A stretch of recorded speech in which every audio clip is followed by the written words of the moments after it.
Hey everybody, welcome to Neil Talks. My name's Neil and it's time to talk QI.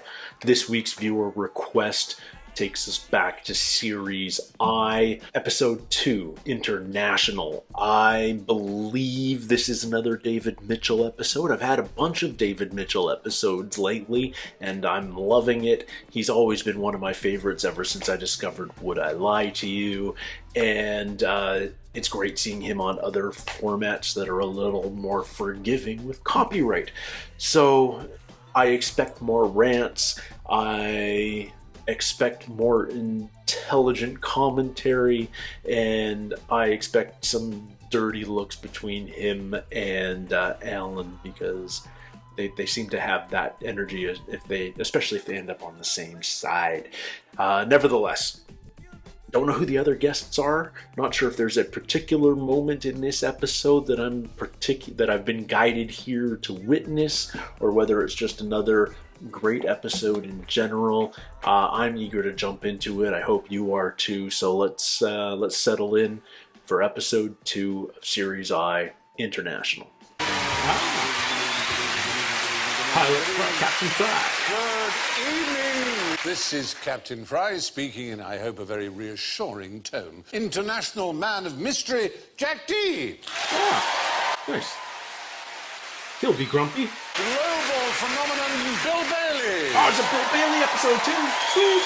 Seasoned world traveler, David Mitchell. Wow. Awesome. We got a great cast today. From another planet entirely, Alan Davies.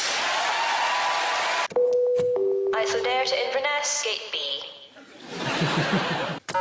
Iran Air to Istanbul, last call. Okay. Air India to Islamabad, now closing. Unexpected item in the bagging area. Make sure that all your seats are in an upright position. We are celebrating our ignorance, ladies and gentlemen, with the Nobody Knows round. Oh, okay. Nobody knows. I think I've seen another from this series. What are the points that you gain by using it correctly? I think we all agree that nobody in this universe understands QI's scoring system. So, by that logic, were we to raise the subject of the scoring system and I was to do that, then...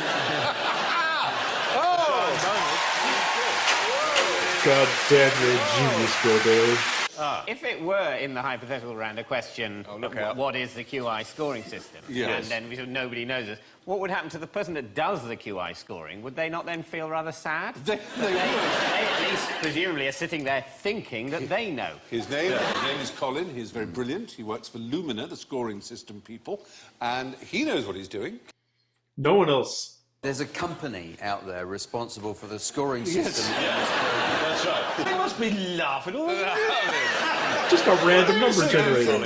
I think they also do pointless and eggheads and other things like that. Now? I think they reserve a lot of their creativity for this show, don't Yes. they? Yes, the score now. Amazingly, Bill has 3 and everyone else has 0. Why 3? I'd have thought 1 or 10, but 3? How did you divide your contribution? German 3. Better than you. Now, if both my co-pilot and I on this flight were suddenly taken ill, how would you land this plane? Autopilot. Can't they just land themselves on an instrument's landing? Can't you... I'd stop reading the Kindle on the steering wheel and concentrate. Presumably there are legal problems with someone talking you down, though, because you could then subsequently sue if it was interpreted by your relatives that you were given bad advice. It's never actually happened, but it would be fraught with difficulty. I don't know if autopilot's changed since the filming of this and now, but I feel like they would just land themselves now. Tell me if I'm wrong.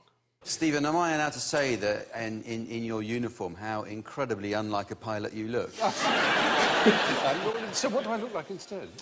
A man cosplaying a pilot. The chap who calls himself the Bursar and takes money for duty-free. Yeah, calls himself the Yeah. Bursar. Or the purser. The Bursar. The bursar is like the one that does the money for a... Public school. Yeah. Yeah, Yes. collects tuition. What kind of planes are you flying on? Yeah. Collecting money for the end of term jamboree. Here on a Charterhouse Air. Yeah. It may well be too ill even to let you in to the cockpit. But, Do they have a secret knock? I've got your lunch. Something like that. And they go, oh, must be the lunch. it must be to do with the lunch. The lunch is. Now, why do I say lunch is? Because there's more than one. But why is there?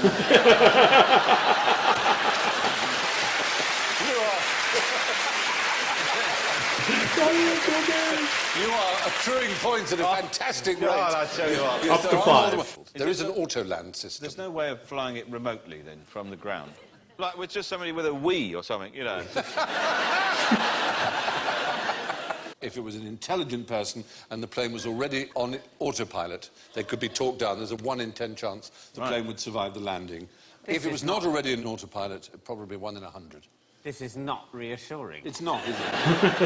There are 400,000 people in the air at any given time. Is that right? Yeah. That's fabulous. Wow.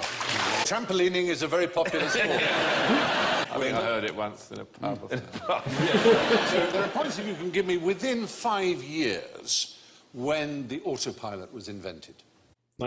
Earlier than we think. 1935. 1970. 45. Well, you're the closest, but you're still miles away. It's 1914. Wow. It was a gyroscope. It got so popular, they would literally have the pilots standing on the wings. Look at that. Oh, people were just crazy at those days. You wouldn't want to be ball boy, would you? No, you wouldn't. But it's One of the worrying things I think about the autopilot is that the fact that, you know, it's on for most of the time you're in the plane. All of the time. Yeah, they watch the telly and then every now and then they go to that channel where the map is. There are, of course, long flights. But where is the shortest flight? I think I might know this. I don't know. I'm going to try it. Here I'll go out on a limb. Yeah. Is it the Orkney Isles? Yes! Is it? Yes! Okay, so it's just a little island hop somewhere. There's another 4.5 points. Yeah. It's between Westray and Westray Papa. Yeah. And it's usually done in around 2 minutes. Though the record has been 58 seconds from takeoff to landing. It's the distance. Do you think people go, I hope it's a quick one today? I don't know. Do they just sort of take off, throw peanuts at you? Why don't they build a bridge? So maybe people just get off on the idea of doing the shortest flight in the world. I've done the most dangerous flight in the world. A little different. Which of these two gentlemen is going to make the better policeman? The Mustache Man. Cops have mustaches. One with a pen. You've missed the one detail that the state of Madhya Pradesh will actually pay policemen an extra 30 rupees a month to grow a moustache. They're less intimidating, they work better with the community, they're more respected by the public. At the moment, there's a north-south divide. In the north of India, it's rarer to have moustaches because in Bollywood and the cricket team, of course, the great heroes, tend not to have moustaches. But in the south, in Tamil cinema, they all have moustaches. Everybody has a moustache. I've never trusted a moustache. That's very interesting, because in the British Army, in 1860 onwards, it was a regulation that every soldier had to have a moustache. Right up until the First World War, then you had the option of being able to shave off your moustache. Suddenly we're fighting total war. The moustache, that was clearly ridiculous, the moustache. Surely they'd think, if we need moustaches, we need them more than ever now. There, they give you a certain, don't they? Wow. He kind of pulls it off. That massive stash. This, yes, sort of that moustache is going to...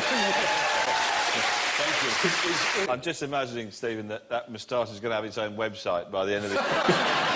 It's got its own Twitter handle. How long do you imagine the longest moustache in the world might be? It's 14 feet. 14 feet. There it is. It's pretty impressive, isn't it? Wow. He was in the film Octopussy, oddly enough. I can't remember what he did with his moustache, but it is... it's pretty impressive. Do you distrust him?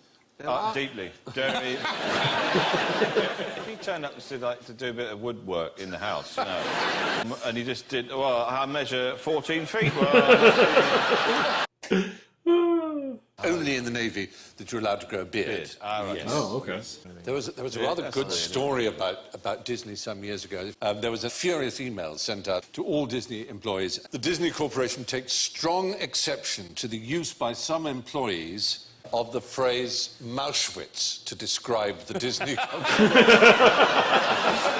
Anybody using it will be summarily fired. Shots will be fired. Within half an hour, they were using the phrase duck owl. Oh, it's very pleasing. Terrible, but hilarious. Using a sort of fascist term to refer to their organisation. Well, we'll put a stop to this. Yes, I know. Dang. That's beautiful. You would want a soup spoon. You would just sip through that part there. Oh. Like that. And again, I keep my moustache nice and dry. Nice and dry. What else have I got here? Is he keeping the mustache on all episode? Albert Finney had something like this, didn't he, in Murder on the Orient Express? Oh, yeah. This is at night, when you wish to keep your moustache, and you put this round your ears, like that. A mustache bra. What's that for, though? I mean, what? You say you want to keep your moustache. Well, you don't want to you don't want to kink the hairs. Escaping. People who might come and nibble at it in the evenings. There's a slight air of gimp about it. There is something. Which of these is the odd one out? What's the one on the Machine left? guns? Oh, it's a machine gun, a tomato, and a jellyfish. You ask which one is the odd one out? They all are. If you're stung by a jellyfish, what are you supposed to do? Pee on the sting? Yes. The odd thing is, the jellyfish is the odd one out because it's the only one you're not supposed to wee on. You're supposed to wee on a tomato. Yes. Why? I've never been stung by a tomato. For that reason. I have to say, if they'd known about the weeing in the First World War, it could have saved a lot of casualties. Yes. First wave in the Somme, everyone's following with their cocks out. Human urine is an extremely good fertiliser for tomatoes. When you said urinate on tomatoes, I thought you meant instead of salad dressing. A nice urine vinaigrette. Quite happy to use animal manure in order to grow things and know that they grow well. Yes, I know, that's weird, isn't it? But that may be a function of our own self-loathing. We find our own excrement more disgusting than that of other creatures. Well, speak for yourself. What about the wee in the gun, though? So, why is... Now, the gun. Now, what is Clean it with your wee. What is the issue with machine guns? They kill you Oh, dead. is it to cool it off? Obviously, Dead. Like, they run hot, don't they? They need to be ventilated and cooled. the water is poured into a hole in the top, and then it sort of condenses and collects in the jerry can. You then reuse it. The phrase "pass the piss" was used, and they would actually fill up jerry cans and they would use human urine to cool down the guns. Must have been horrible in the trenches, not only the risk of being shot, but then later a very nasty cup of tea. Yes. Which jerry can did you use for the... The Russians actually made a gun with a hole in which to pee into the gun. Pee and... So Yeah, that's right. while you're firing the gun. I don't think this... That's good. I needed that. Whole new meaning to firing blanks. What was Italy's biggest export in the year 1953? Frozen urine. We know you, Bill. Dried pasta? Oh, I'm sorry. It was a musical instrument, Bill. A hurdy-gurdy. No, accordion. An accordion. An accordion. Is the right answer. Really? Yes. That doesn't feel like a sign of a strong economy. Now, what did Mussolini want Italians to eat to make them big and strong? Polenta. Very close. What's a great Italian dish, apart from pasta, obviously? Macaroni cheese. Risotto. Which is made from? Rice. Rice, exactly. And Italians didn't take kindly for this at all. And rather extraordinary, he had on his side the Futurists. You probably know about the Futurist movement, which was a bit like... Not yet. The Dadaists and the... not yet. Way ahead. I mean, ahead of Heston Blumenthal or anybody like that. Here, this is my favourite one. It's called Aero Food, all right? Pieces of olive, fennel and kumquat are eaten with the right hand, while the left hand caresses various pieces of sandpaper, velvet and silk. All the while, the diner is blasted with a giant fan and sprayed with the scent of carnation to the music of Wagner. Wow. There's one called the Excited Pig. A whole salami skinned is cooked in strong espresso coffee and flavoured with eau de cologne. I think you've been to motorway services. I get stressed in restaurants when the waiters don't write down your order. You know, and they said, no, we're a cool restaurant, we can remember it. And you sort of go, well, can you remember it? You sure remember it? Because this is specifically what I have to eat. If I want to torture my mother, which may say so, If. she'll say, so what are you going to have? And you'll say, I'm not going to tell you. I'm going to tell the waiter. Oh, no, darling, tell me, what are you going to have? Right, waterboarding for you, Mother. Now, as far as pasta is concerned, what sort of sauces fit what sort of pasta? Do you think there's a rule? Yeah, there that should is. apply? Yeah, meat sauces go with the tubes and the shells. Anything hollow, they reckon should have a tomatoey one because it's more liquid and it fills the inside of the tube extremely And bolognese is just for idiots. Yeah. The point is, though, they just have pasta as one of many courses in an elegant meal, whereas we sort of say, oh, pasta is a great way of getting the whole chore of feeding ourselves over with in one great stodgy go. I'll have a pile of it until I just can't face another mouthful. It's true. Absolutely true. I regard myself in some ways as a sophisticated being, and yet I'm not even ashamed of the fact that I love spaghetti hoops on toast.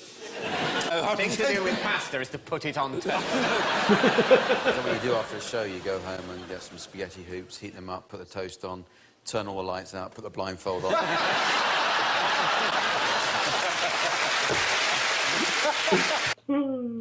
Which international head of state snubbed Jesse Owens after his triumph at the 1936 Olympics? Oh, go on. Yes, Jack. Hitler. Now, on the first day, Hitler congratulated only German winners. And someone said to him that he should either congratulate all the winners or none of them. So he said, well, in that case, I won't congratulate any winners. What are we laughing Are you at? looking at there? The bloke on the far right's just going like that.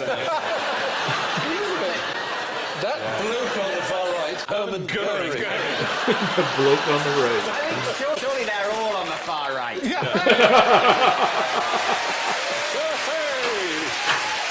Bravo. They're taking bets on how high the high jumper's going to go. Be up to there. The one on Hitler. In fact, according to Jesse Owens, Hitler didn't snub me. It was... Chamberlain. Who snubbed him? King of England. No, FDR. Oh. The president of his own country. The president didn't even send me a telegram. He wasn't invited to the White House to shake hands with the president either. He had to use the goods lift of the Waldorf Astoria to get into the reception for returning US athletes, as he wasn't allowed to use the front door. Where does the rainwater that falls into this creek go? It's in Wyoming, I should say. Oh, is that the continental divide? Does it go to the Pacific and the Atlantic? Oh, okay. Well done, Alan.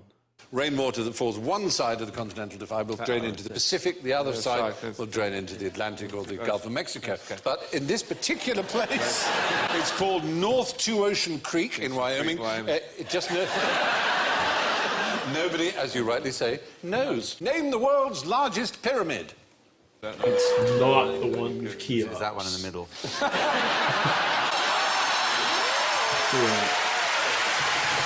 It's of Cheops II, Khufu II, depending on whether you're using the Greek or the Roman. It's not an Aztec one. Yes, it is. It is. It is. Aztec I or wouldn't Mayan? expect you to know its name. If you did, I would give you 40 points. Don't know its name, but I'll spit out some consonants. It's called Cholula. Oh, Cholula. Oh, the hot sauce. And although it's got a flat top and it's not as high, its cubic capacity is much bigger. It's 4.3 million cubic yards as opposed to Khufu or Cheops' 3.36. Not actually a pyramid, though, is it? No. Well, actually, according to archaeologists and others, that qualifies as a pyramid. There is a word for a pyramid with a flat top. Might you know it? Unfinished.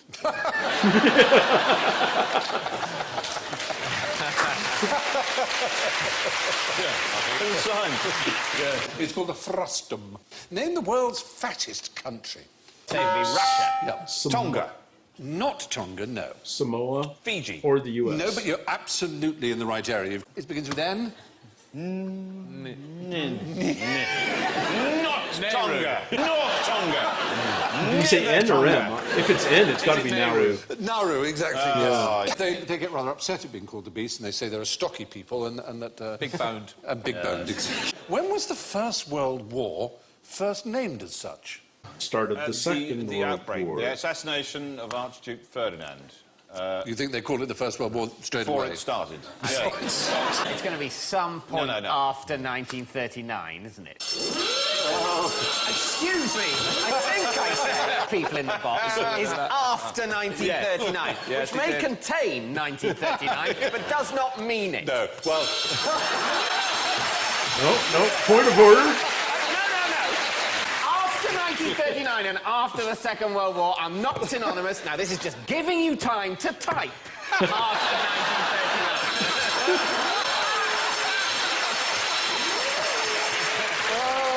Why don't you just type, Mitchell is a cop? Give him a sec. I wouldn't put it past them. You see, it was in 1918 that it was first called the First World War. But wasn't it called the Great War for a long time? For a long time it had been called the Great War, but there had been another Great War before that. Do you know what the Great War was before? The Napoleonic The Napoleonic War had been called the Great War, yes. So wars do change their names. There you are. Why did the colonels-in-chief of the Royal Dragoons and the First King's Dragoon Guards fail to turn up for duty at the start of the First World War? They were entwined in an embrace. It was one of those embarrassing things about... Oh, I know. Yes. Were they Germans? Because it was Kaiser Bill. Yes. That's a security risk. It was a that. bit, wasn't it? We appointed Emperor Hirohito a field marshal in 1930, so we carried on doing this. It was eventually sorted out, and we pretty much spanked their botties. We pretty much did. After only 4 years of carnage. Yes, that's right. Who invented this salute? The Scouts. The Scouts? No, it wasn't the Scouts. The Romans? A Roman. Bugger. At least I think like David Mitchell, but French classical artists, notably Davies, they painted Romans, and they painted Romans doing this, but there is no evidence at all in Roman literature or murals or art that Romans ever did this. And so it then became very much the symbol of the Olympic movement. It was the Olympic salute. Until 1936. It was American school children, when they took the oath of allegiance, they did that. what? It wasn't invented by the Nazis at all. Oh, my goodness me. Well, Poor David I'm Mitchell. afraid very much in the bucket class with minus 44 is David Mitchell. He's going to write a strongly worded letter. Minus 27 is Jack Dee. Bill's got to have won this, right? Minus 10 is Alan Davies. With 4 points is Bill Bailey. So he's only got one additional point since the opening.